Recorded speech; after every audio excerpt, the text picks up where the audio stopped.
పారిశుధ్య కార్మికుల భద్రతకు చర్యలు తీసుకుంటున్నామని చెప్పారు సీఎం చంద్రబాబు. అనకాపల్లిలో స్వచ్ఛాంధ్ర స్వర్ణాంధ్ర కార్యక్రమంలో పాల్గొన్న సీఎం చంద్రబాబు జనవరి 26 నుంచి ఏపీలోని రోడ్లపై చెత్త కనిపించకూడదంటూ టార్గెట్ పెట్టుకున్నామని అన్నారు. ఇందుకు ప్రజలందరూ కూడా సహకారం అందించాలని కోరారు.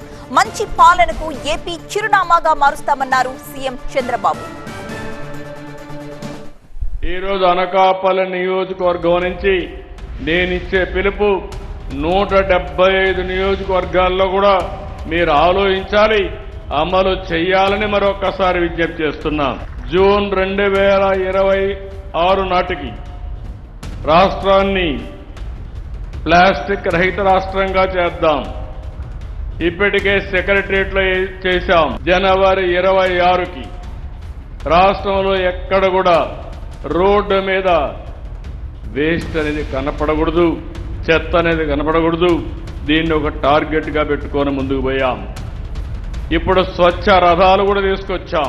సింగిల్ యూజ్ ప్లాస్టిక్ నేను ఇప్పుడే చెప్పాను, అందరూ కూడా బ్యాన్ చేయాలి. అక్టోబర్ 2వ తారీఖు తర్వాత ఈ రాష్ట్రంలో ఎక్కడ కూడా సింగిల్ యూజ్ ప్లాస్టిక్ కనపడడానికి వీలు లేదు. ఇది ఒక ఉద్యమంగా మనం ముందు తీసుకుపోవాలి. పోలవరం ఎడమ కాలువ, ఉత్తరాంధ్ర సుజల స్రవంతి వార్ ఫుటింగ్ మీద చేశాం. చాలా డిఫికల్టీస్ ఉన్నాయి, అవన్నీ కూడా చేసి ఇంకొక 1-2 నెలల్లో ట్రయల్ రన్ కింద పోలవరం నీళ్లు అనకాపల్లికి వస్తాయని చెప్పి మీ అందరికీ హామీ ఇస్తున్నా. గోదావరి నీళ్లు వంశధారకు అనుసంధానం చేస్తాం. ఉత్తరాంధ్రలో ఉండే అన్ని ఇరిగేషన్ ప్రాజెక్ట్స్ ని పూర్తి చేస్తాం. నిస్సాన్ స్టీల్ వంటి ప్రపంచ స్థాయి నెంబర్ 1 కంపెనీలు ఇక్కడికి వస్తున్నారు. 70,000 కోట్ల రూపాయలు ఖర్చు పెడుతున్నారు.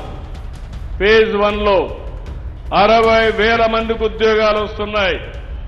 అదే మాదిరిగా ఈ జిల్లాలో మీరు చూస్తే ఒక పక్కన RCR Mittal steel city create చేస్తున్నారు. ఇంకో పక్క అల్యూమినియం సిటీ కూడా ఇక్కడ ఉంది. ఆ అల్యూమినియం సిటీ కూడా రాబోయే రోజుల్లో ఒక పక్క స్టీల్ సిటీ, ఇంకో పక్క అల్యూమినియం సిటీ 2 వస్తాయని చెప్పి కూడా మీకు తెలియజేస్తున్నా.